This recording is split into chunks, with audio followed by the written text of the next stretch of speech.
Colleges के इस digital platform पे आप सभी का स्वागत करते हैं। आइए बीए तृतीय वर्ष के अंतर्गत भूगोल विषय के प्रथम प्रश्न पत्र को आज हम डिस्कस करेंगे, उनका अध्ययन करेंगे। उसमें अरब काल को हम पढ़ेंगे, यानी अरबकालीन भूगोलवेताओं का क्या योगदान रहा। रोमन साम्राज्य के पतन के पश्चात यूरोप में भौगोलिक ज्ञान का ह्रास होना शुरू हो गया था। यानी रोमन साम्राज्य का जब पतन हो जाता है तब देखते हैं कि अरब काल का जब समय आता है तो अरब भूगोलवेताओं में काफी उत्सुकता रहती है ज्ञान विज्ञान के क्षेत्र को लेके, चाहे उसी तरह से खगोल शास्त्र को लेके, नक्षत्र के चीजों को लेके। बहुत सी ऐसी चीजें थी जो अरब काल में उस समय भी फल फूल रही थी और विकास की अवस्था में अग्रसर थी। तो ये देखिए, अरब भूगोलवेताओं ने न सिर्फ यूनान एवं रोमन भूगोलवेताओं के कार्यों को जीवंत करने का कार्य किया, बल्कि भौगोलिक विकास का तक प्रयत्नशील रहे। अरब विद्वानों द्वारा किए गए कार्य भौगोलिक अध्ययन एवं उनकी अनिवार्यताएं जो थी धर्म के उत्थान और विकास से उत्प्रेरित थी।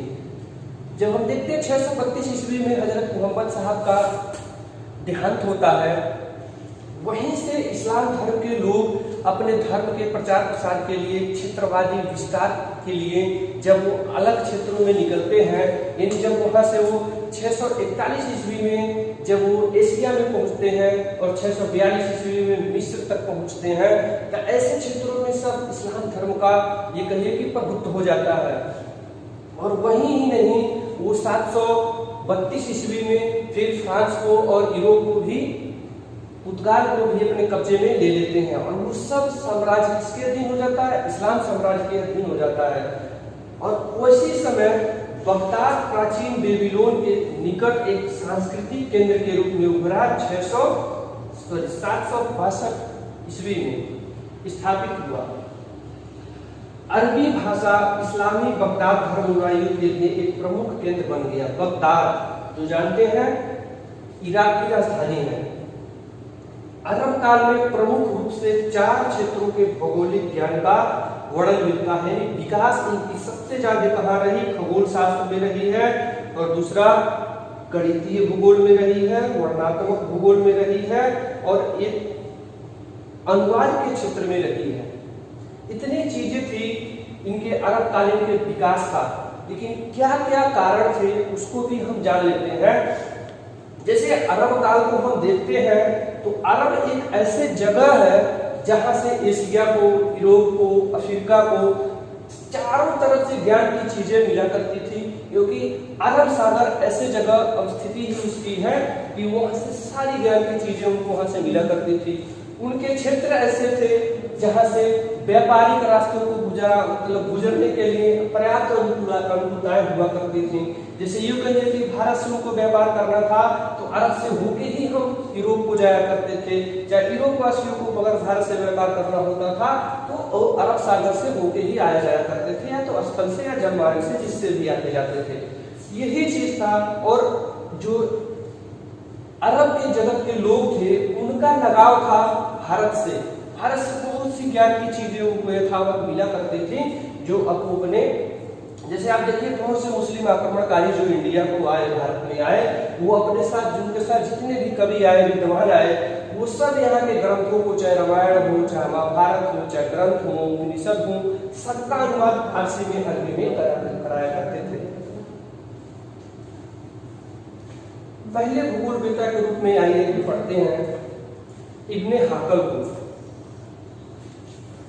इब्ने हाकल, इन्होंने अपने जीवन के अंतिम 30 वर्षों तक एशिया की यात्रा में संलग्न रहे, यानी संलिप्त रहे, और पूर्वी अफ्रीका के तट के सहारे ये विषुवत रेखा के 20 अंश दक्षिणी अक्षांश तक पहुंचे, यानी विषुवत रेखा के काफी नीचे तक ये यात्रा किए।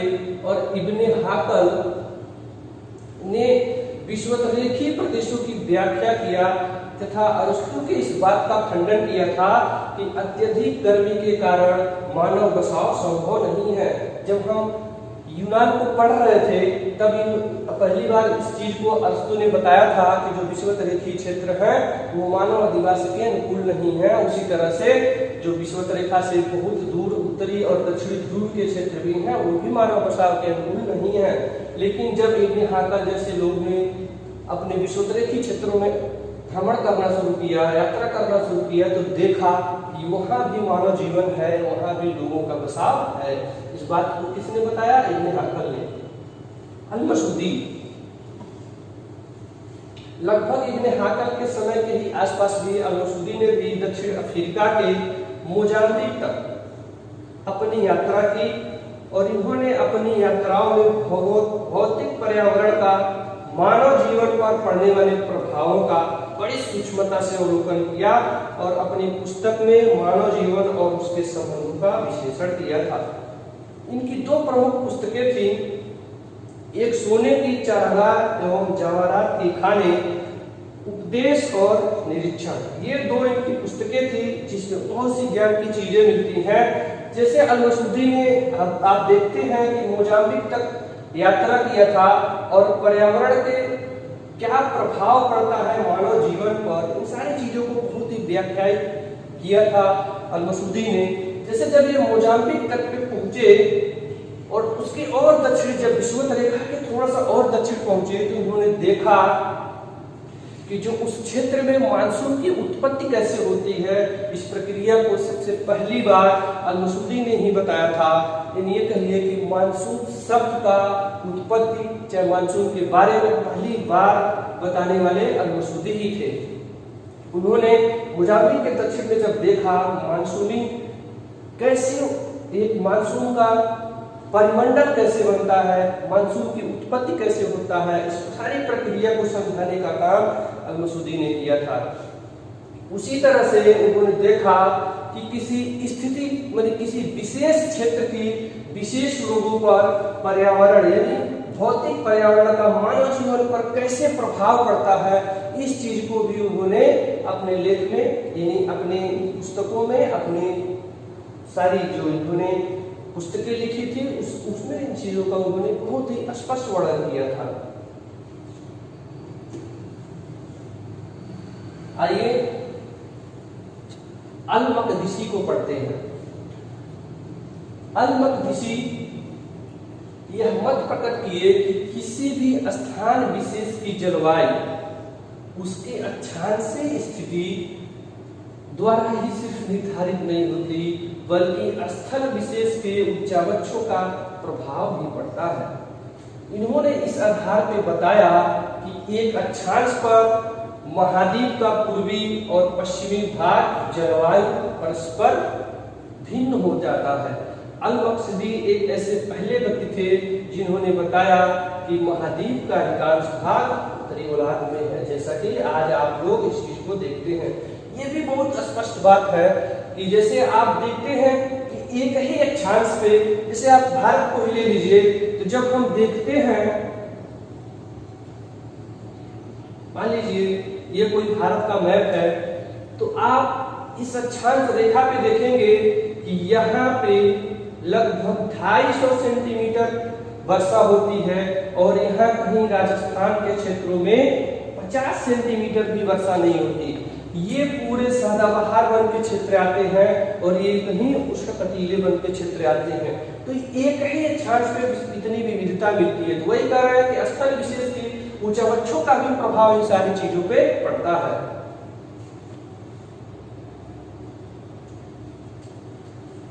अल-इदरसी, इन्होंने 1154 ईस्वी में एक पुस्तक विश्व भूगोल की रचना किया। किसका रचना किया? विश्व भूगोल की, जिसमें यूनानी विद्वानों के इस भ्रांति मूलक धारणा को दूर करने का कार्य किया कि हिंद महासागर एक बंद महासागर है। जैसे आप देखते हैं कि अरस्तु ने, और जब हम रोमन काल पढ़ते हैं तो स्ट्रैबो और टालिनी जैसे विद्वानों ने भी हिंद महासागर को बंद महासागर बताया था, जबकि पहली बार इस चीज को सत्य साबित करने का, यानी साक्ष्यों के प्रमाण के आधार पे इस चीज प्रूफ करने का काम किसने किया था? अल-इदरसी ने। उन्होंने बताया कि हिंद महासागर कोई बंद महासागर नहीं है, वो खुला महासागर है और दक्षिणी ध्रुव से लगा हुआ सागर है। इसी तरह से पृथ्वी की स्थिति पिंड के रूप में, स्थिर पिंड के रूप में किया। किसके रूप में किया? स्थिर पिंड के रूप में किया। और विश्व मानचित्र को 7 भागों में विभाजित करके बताया। यानी विश्व का एक ऐसा मानचित्र तैयार किया जिसमें पूरे 60 भागों में बांट के विश्व को बताया। टालमी द्वारा बताए गए कि पृथ्वी की परिधि गलत माना। टालमी की गणना जब थी हम लोग पढ़ रहे थे कि टालमी का जो मैप था बनाया वही लेके कोलंबस निकला करता था, इसी वजह से वो इंडिया में पहुंच के अमेरिका पहुंचा था। तो पृथ्वी की परिधि टालमी द्वारा बताए गए उससे 400 मील अधिक बताए। और विश्व मानचित्र को चांदी के प्लेट पे बनाने का काम चांदी के प्लेट पे बनाए थे सर्वप्रथम कौन? अल-इदर्सी। इतनी सारी चीजें थी अल-इदर्सी के बारे में, बड़ी स्पष्ट चीजें हैं। रोमन काल से और यूनान काल से जो विद्वान थे उनकी अपेक्षा अरब काल के जो भूगोलवेता हुए वो बहुत स्पष्ट और तार्किक और एक तरह से ये कहिए कि बहुत ही सूक्ष्मता से किसी भी चीज का अध्ययन किए और उसको बड़े तार्किक ढंग से स्पष्ट करने का कार्य किए थे। इब्ने बतूता,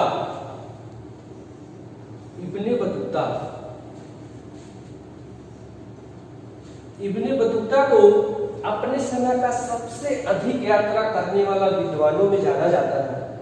ये उत्तरी अफ्रीका के तथा पश्चिमी एशिया के सविस्तार सर्वेक्षण के अतिरिक्त इन्होंने लाल सागर के अफ्रीका के पूर्वी तट होते हुए विषुवत रेखा की 10 दक्षिणी अक्षांश तक की यात्रा किए थे। जो विषुवत रेखा है उसके दक्षिण में और गए 10 दक्षिणी अक्षांश तक की यात्रा किया था। और यात्राओं में उष्णकटिबंधीय क्षेत्र जो मानव अधिवास के लिए अनुपयुक्त होने की धारणा को भ्रांतिमूलक होने के बारे में ठोस प्रमाण प्रस्तुत किए थे। यानी ये जो अरस्तु वगैरह ग्रीक और रोमन विद्वान ये मानते थे कि जो विषुवत रेखीय क्षेत्र है वो मानव अधिवास के अनुकूल नहीं है, मानव जीवन के अनुकूल नहीं है। इस सारी चीजों को दूर करने का काम कौन से लोग किए थे? अरब जगत के लोग किए थे, अरब भूगोलवेता किए थे। उसमें से इब्ने बतूता भी थे कि उन्होंने बताया कि वहां भी मानव जीवन है, वहां भी लोग रह रहे हैं और वहां भी अधिवास क्षेत्र है। इब्ने बतूता स्थल के रास्ते मक्का, ईरान और समरकंद होते हुए अफगानिस्तान से दिल्ली तक की यात्रा किए थे। आप जानते हैं फिरोज तुगलक ने ही इन्हें अपना राजदूत बना के कहां भेजा था? चीन भेजा था। ये इतिहास की चीजें हैं। और 1350 ईस्वी में ये मोरक्को की राजधानी फेज में बस गए थे। और इब्ने बतूता 1350 ईस्वी में फेज में अपना स्थायी निवास बना लिया और नियमित रूप से वहीं रहने लगे। अपने समय में सबसे अधिक 75,000 मील की यात्रा करने का अपने आप में एक कीर्तिमान सा लगता है। और इसको स्थापित किया, मैंने इतनी लंबी यात्रा किसने किया था? इब्ने बतूता ने मोरक्को के शासक के सलाह पर अपनी यात्रा का सविस्तार वर्णन किया था। यानी अपने जीवन में जितनी भी इन्होंने चीजें देखा, समझा, यात्राओं के द्वारा यात्रा किया था, उस सारी चीजों को जब वो मोरक्को में स्थायी रूप से रहने लगे थे, फेज में जब वो स्थायी रूप से रहने लगे थे, इन सारी चीजों का वर्णन वो अपने लेख में किए। अल-बरूनी, अरब भूगोलवेताओं में अल-बरूनी प्रमुख विद्वान माने जाते हैं। इन्होंने भारत के संदर्भ में अनेक पुस्तकों की रचना की थी। अल-बरूनी ने 1030 ईस्वी में किताब अल-हिंद की रचना की थी। वस्तुतः एक प्रादेशिक भूगोल था। ये बहुत से ऐसे अल-बरूनी बहुत से भारतीय क्षेत्रों को घूमे थे और भारतीय क्षेत्रों में ही इन्होंने बहुत सारे अपने लेखों में यानी अपने पुस्तक में बहुत से ऐसा वर्णन मिलता है कि इन्होंने बहुत सी जानकारी भारत के विषय में अरब जगत को दिया। अल-बरूनी प्रादेशिक भूगोलवेता माने जाते हैं। अल-बरूनी हिमालय से निकलने वाली नदियों के तथा उनकी क्रियाओं के विशेषकर अपर्दन क्रिया के संदर्भ में विशेष रूप से कार्य किया था। अल-बरूनी इस तथ्य से अभिभूत थे कि भारतीय ज्वार भाटा से परिचित थे। इसके अलावा लोकनी ने बहुत सी चीजें बताई थी जो भारत के संदर्भ में थी। जैसे नक्षत्र के क्षेत्र में वो बताया करते थे कि भारतवासी ज्वार भाटा के क्या प्रभाव पड़ते हैं, इस चीज से भारतीय परिचित है। आखिरी भूगोलवेत्ता जो है अरब के इब्ने खालदून है। इब्ने खालदून है भौगोलिक ज्ञान के विकास में योगदान देने वाले अंतिम महान विद्वान के रूप में इब्ने खालदून थे। इन्होंने एक पुस्तक की रचना की थी जिसका नाम था मुकदमा 1377 ईस्वी में। ये इनकी आत्मकथात्मक लेख था। ऐतिहासिक पुस्तक के रूप में इसको अरब जगत में ख्याति मिली थी। इस पुस्तक में इन्होंने मानव जीवन के विकास को प्रभावित करने वाले दो प्रमुख आधार तत्वों की ओर ध्यान आकर्षित किया था। पहला था प्राकृतिक परिवेश, दूसरा था सांस्कृतिक और सामाजिक परिवेश। जो अब तक के जितने भी भूगोलवेत्ता हमने देखा, ये बहुत ही ये कि मानव जीवन का प्राकृतिक परिवेश में कैसा, उसके पर्यावरण के मतलब संदर्भ में कैसा उनके जीवन काल होने चाहिए, उनकी संस्कृति और उनके सामाजिक जीवन कैसे होने चाहिए, ये बहुत ही एक मार्मिक चीज था जो हम पर्यावरण से जुड़ के कर सकते थे। और उस समय इन्होंने बताया कि सारी चीजें जो है सांस्कृतिक और सामाजिक को हमारे पर्यावरण के अधीन होने चाहिए, यानी हमारा पर्यावरण से लगाव होना चाहिए। इब्ने खालदून सविस्तार भौगोलिक जगत के लिए जो सबसे महत्वपूर्ण चीज थी इनकी, मानव भूगोल की नींव भौतिक भूगोल है। यानी ये मानव भूगोल की जो नींव है वो भौतिक भूगोल के रूप में बताया और प्राकृतिक पर्यावरण और सांस्कृतिक पर्यावरण के अंतर संबंध को व्याख्यायित किया था। ये कि हमारे जो सांस्कृतिक जीवन में पर्यावरण का कितना महत्व है, जो हम आगे जब आधुनिक भूगोल पढ़ते हैं तो देखिए पर्यावरण एक स्वतंत्र शाखा ही भूगोल की बना और सांस्कृतिक भूगोल भी हम पढ़ते हैं, वो दोनों के सामंजस्य की बात किया करते थे। इतनी सारी चीजें थी अरब जगत के भूगोलवेत्ताओं की जो हम लोगों ने अभी चर्चा किया। इतनी सारी ही चीजें हम लोगों को जानना था अरब जगत के विषय में। बहुत बहुत धन्यवाद। हम अपनी बातें समाप्त